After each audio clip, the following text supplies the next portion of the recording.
ما تنزلت به الشیاطین، اور نہیں اترے اسے لے کر شیطان کہ قریش کس الگ الگ طریقے کی باتیں کرتے تھے آپ صلی اللہ علیہ وسلم کے بارے میں نا. اس سے پہلے کی بھی آیتیں گئی کہ انہیں کوئی پچھلے قوم کے لوگ انہیں آ کے بتا دیتے ہیں، پھر وہ اس کو پڑھ کے سناتے ہیں، اور یہاں پہ وہی انہی کی وہ کیے جا رہی ہے. قریش کی باتوں کا جواب دیا جا رہا ہے کہ یہ جو قرآن ہے جو نازل ہوا ہے اس کو کوئی شیطان لے کر نہیں اترے. وما ينبغي لهم وما يستطيعون، بلکہ وہ اس کے سزاوار نہیں ہیں اور نہ ہی وہ اس کی استطاعت رکھتے ہیں. ان میں اتنی استطاعت نہیں ہے کہ وہ قرآن لے کے نازل ہو. کہ ہمیں پتہ ہے نا قرآن کے بارے میں کیا آتا ہے کہ جب پہاڑ پر اللہ تعالیٰ نے قرآن نازل کرنے کی کے لیے کہا تو اس نے بھی انکار کر دیا، پہاڑوں نے بھی انکار کر دیا. اور اب پہاڑ کے اوپر اگر نازل ہو جاتا تو پہاڑ ریزہ ریزہ ہو جاتا تھا.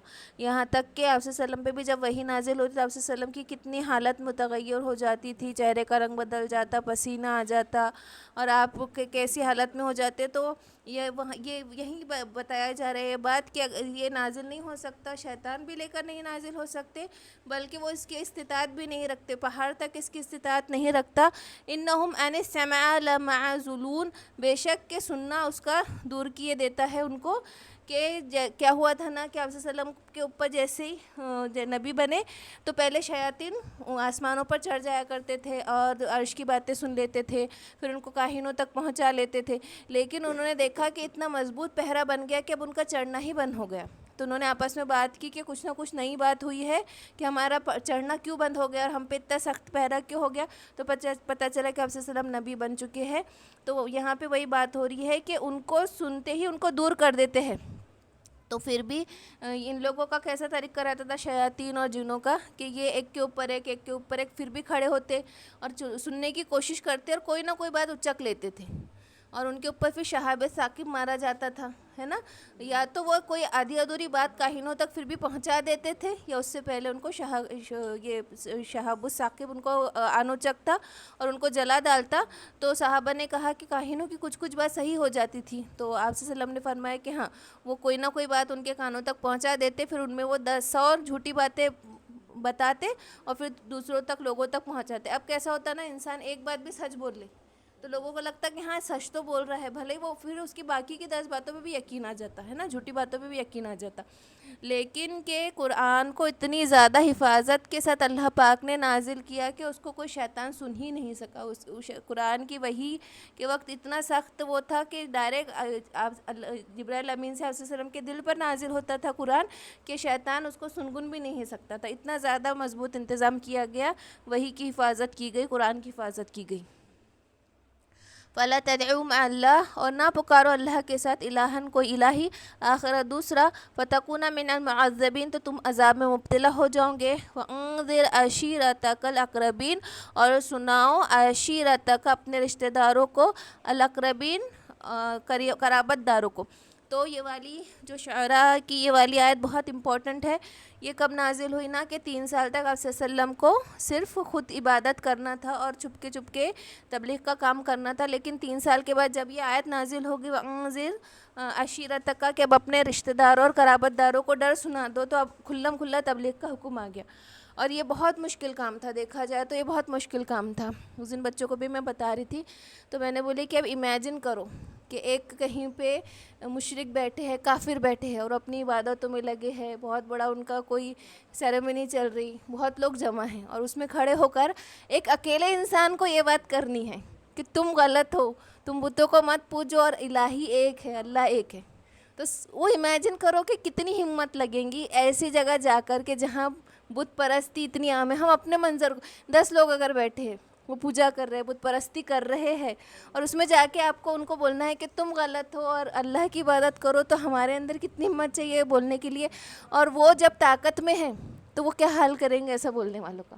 اس بات کو ہم اگر امیجن کریں، ہم بول کے ہٹ جاتے، بول دیتے بس ہم کہ ایسا ہوا ایسا ہوا.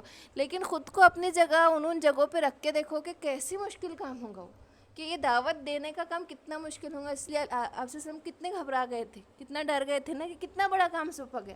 پوری دنیا میں اللہ کا نام لینا، تبلیغ کرنا، وہ بھی تنہا، اور وہ بھی مفلس ہے، غریب ہے، کوئی طاقت میں بھی نہیں ہے، کوئی سہارا بھی نہیں ہے ایسی حالت میں. تو یہ والا جب حکم آ گیا تھا تو پہلے تو آپ صلی اللہ علیہ وسلم نے حضرت علی لائے تھے ایمان، ہے نا، چھوٹے تھے، اب 3 سال گزر چکے تھے، اور یہ جو ابو لہب وغیرہ تھا وہ کافی پریشان کرنا شروع کر چکا تھا۔ اب آپ صلی اللہ علیہ وسلم نے اپنے پورے خاندان والوں کو دعوت دی، اور ان کے خاندان والے خوب کھانے پینے، یعنی ایک ایک بندہ ایسا تھا کہ ایک ایک بکری کا بچہ اکیلا کھا جاتا تھا، اور کئی لیٹروں سے دودھ پی جاتا تھا، اتنے کھانے پینے والے لوگ تھے، اور 40 سے زیادہ ان کے پورے رشتہ دار تھے۔ تو آپ صلی اللہ علیہ وسلم نے صرف 3 پاؤ کے قریب کھانا پکایا اور ایک لوٹے میں دودھ رکھا، اور حضرت علی کو کہا کہ سب کو دعوت دے کر آ جاؤ، اور جب اس کٹوری سے سب نے کھانا کھایا، اس برتن میں کھانا کھایا اور دودھ پیا، تو اتنے سب لوگوں کے کھانے اور پینے کے بعد بھی بچ گیا۔ تو آپ صلی اللہ علیہ وسلم نے کہا کہ میں اپنے بعد میں جو کام کر رہا ہوں، کیا تم میرے رشتہ دار ہو، کیا تم اس کو آگے میری میراث کو کمپلیٹ کرو گے، آگے میرے ولی بنو گے؟ تو سب کے سب خاموش ہو گئے۔ ابو لہب نے کہا کہ تم یہ کہنے کے لیے ہمیں بلائے تھے، ابھی جو تم نے جادو دکھایا ہے، ہم دیکھو وہ تو آنکھوں کا دھوکہ ہے، جو تم نے ابھی کرتب دکھائی، کتنے کم کھانے اور اتنے کم دودھ میں ہم اتنے سیر ہو کے کھا لیے، ہم اس کے چکر میں نہیں آنے والے۔ اور ایسا ہی 3 دن تک کرتے رہے آپ صلی اللہ علیہ وسلم۔ آخر کو آپ صلی اللہ علیہ وسلم نے کہا کہ کون میرا مددگار کون بنے گا اس کام میں؟ حالانکہ حضرت علی تو اپنا اسلام کا بتا چکے تھے، لیکن کسی کا کوئی جواب نہیں آیا، تو حضرت علی کو آ رہی، تو وہ تنہا کھڑے ہو گئے کہ میں بنوں گا، میں آپ سے عہد لیتا ہوں اس کام کے لیے۔ تو سب ہنسنے لگے کہ دیکھو کھڑا کون ہے، بولے اس کا سپہ سالار، کون ہے ساتھی اس کا؟ ایک لڑکا دبلا سا جس کی آنکھ بھی صحیح نہیں، انہیں بار بار آنکھ کا انفیکشن ہو جاتا تھا، تو سب ہنسنے لگے۔ تو آخر آپ صلی اللہ علیہ وسلم نے حضرت علی کے حق سے بیعت لے لی، اور پھر اس کے بعد پھر آپ صلی اللہ علیہ وسلم کوہ صفا پر چڑھے، اور وہاں رواج ہوتا تھا کہ کوئی امپورٹنٹ اناؤنسمنٹ کرنا رہتا تھا قریش کو، تو وہ اس پہاڑ پہ کھڑے ہو جاتے تھے اور آواز دیتے تھے، تو سب جمع ہو جاتے تھے اور اس کی بات سننے کے لیے۔ تو آپ صلی اللہ علیہ وسلم نے فردن جتنے بھی قبائل ہیں سب کا نام دیا کہ اے قریش، اے جو بھی فروا، جو ان کے نام تھے سب کے نام لیے آپ صلی اللہ علیہ وسلم نے، اور ان کے نام سے پکارا سب کو، تو سب کے سب جمع ہو گئے۔ جو نہیں آ سکتا تھا اس نے اپنے ساتھ کسی کے اپنے علاوہ کسی کو بھیجا کہ سن کے آ جاؤ کہ محمد کیا کہہ رہے ہیں۔ تو آپ صلی اللہ علیہ وسلم نے فرمایا کہ اگر میں تمہیں بتاؤں کہ اس پہاڑی کے نیچے ایک لشکر کھڑا ہے جو تم پہ حملہ کرنے والا ہے، اور تمہیں کبھی بھی آن پکڑے گا تو تم میرے یقین کر لو گے؟ تو انہوں نے کہا کہ ہاں ہم ضرور یقین کر لیں گے، کیونکہ آپ نے آج تک کبھی جھوٹ نہیں کہا۔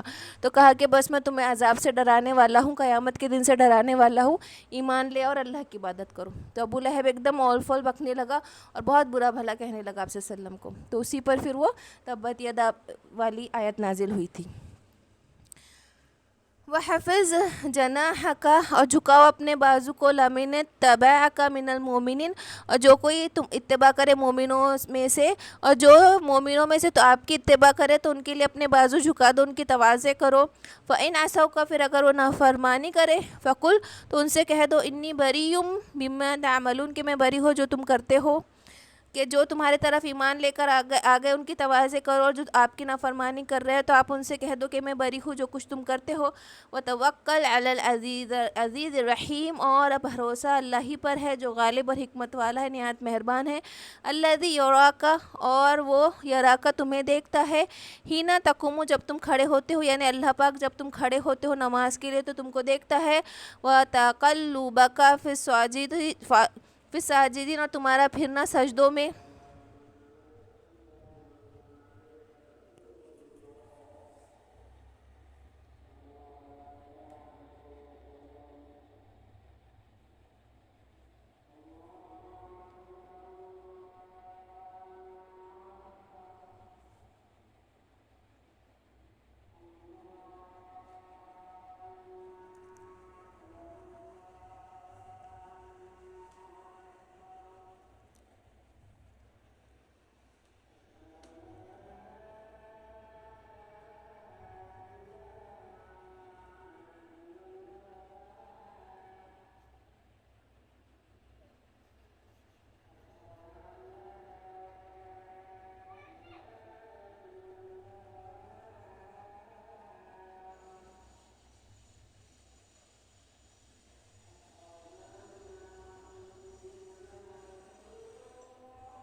وَتُقَلِّبُكَ فِي السَّاجِدِينَ، اور تمہارا پھرنا سجدے میں،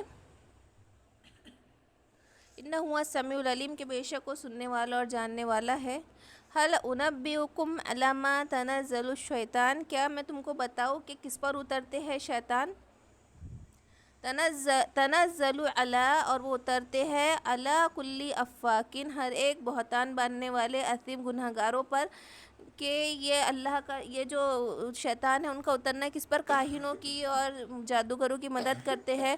یلقون السمع، اور ڈال دیتے ہیں سنی سنائی بات، واکثرهم کاذبون، اور ان میں سے اکثر جھوٹ ہوتا ہے، سنی سنائی باتوں کو کاہنوں تک پہنچا دیتے ہیں اور ان میں سے اکثر جھوٹ ہوتا ہے۔ یہ جو میں نے اس سے پہلے اس کو ایکسپلین کی کہ کچھ باتیں جو سن لیا کرتے فرشتوں کی آپس میں، احکامات جو نازل ہوئے اللہ پاک کے اور فرشتوں کی کچھ باتیں، وہ ایک کے اوپر ایک ایسے منزل بنا بنا کے ایک کے اوپر ایک چڑھتے ہیں، اور چڑھ چڑھ کے آسمان تک پہنچنے کی کوشش کرتے، اور کوئی نہ کوئی بات وہ چک لیتے اور فوراً ایک دوسرے کے کانوں میں ڈالنا شروع کر دیتے، یہاں تک کہ پھر فرشتے شہاب الثاقب ان کو مارتے ہیں۔ تو جو بات مل گئی، جو نہیں ملی نہیں ملی۔ اور پھر وہی صحابہ نے کہا کہ کچھ باتیں تو سچ بھی ہوتی ہے، تو کچھ باتیں واقعتاً سچ ہو جاتی ہے، جس میں کاہن 100 جھوٹ باتیں ملا کے بتا دیتے ہیں۔ وَالشُّعَرَاءُ، اور شاعر، يَتَّبِعُهُمُ الْغَاوُونَ، اور ان کی اتباع کرتے ہیں، ان کی پیروی کرتے ہیں گمراہ لوگ۔ اور یہاں پہ شاعروں کی کافی مذمت آئی ہے کہ جو بہت زیادہ کلامیں ملاتے ہیں، اور کوئی بات کو ہے نا کسی کے مدح سرائے میں تو خوب باتیں کہہ دی، کسی کو جھوٹا ٹھہرانے کے لیے اس کی بڑی وہ کر دی اس کی۔ تو یہ شعراء کی وہاں پہ بات آئی ہے کہ پہلے شاعروں کی بڑی حیثیت تھی نا، عرب میں بڑی حیثیت تھی شاعروں کی، کہ ان کا باقاعدہ مقابلہ ہوتا تھا، اور ساتھ وہ سبع معلقات لٹکے ہوئے تھے کعبہ میں، جو کہ سب سے بیسٹ شاعری تھی۔ تو پہلے شاعروں کو بڑا وہاں پہ وہ دیا جاتا تھا، مان دیا جاتا تھا، عزت ہوتی تھی۔ تو یہ شاعروں کی پیروی گمراہ لوگ کیا کرتے ہیں، لیکن کہ جو شاعری ہے کہ جس میں جیسے جنگ کے حالات میں ہوتے تھے، اور وہ ان کی ہمت افزائی کرنے کے لیے جو شعر کہتے تھے، اور کافروں کی مذمت کے لیے جو شعر کہتے تھے، وہ ویسے والے شعر جائز ہے۔ لیکن کسی کی ایسی تعریفیں کر رہے کہ جو واقعتاً ان کو چاند بتا رہے، اس کو سورج بتا رہے، اس طریقے کے جو لغو باتوں میں شاعری ہوتی ہے، بیہودہ شاعری، اس کی بات ہو رہی ہے۔ الم تری انہم، کیا تم نے نہیں دیکھا، انہم کے کل وادٍ، ہر ایک وادی، یہیمون، وہ سرگردہ پھرتے، کہ تم نے نہیں دیکھا کہ وہ ہر وادی میں سر مارتے پھرتے ہیں۔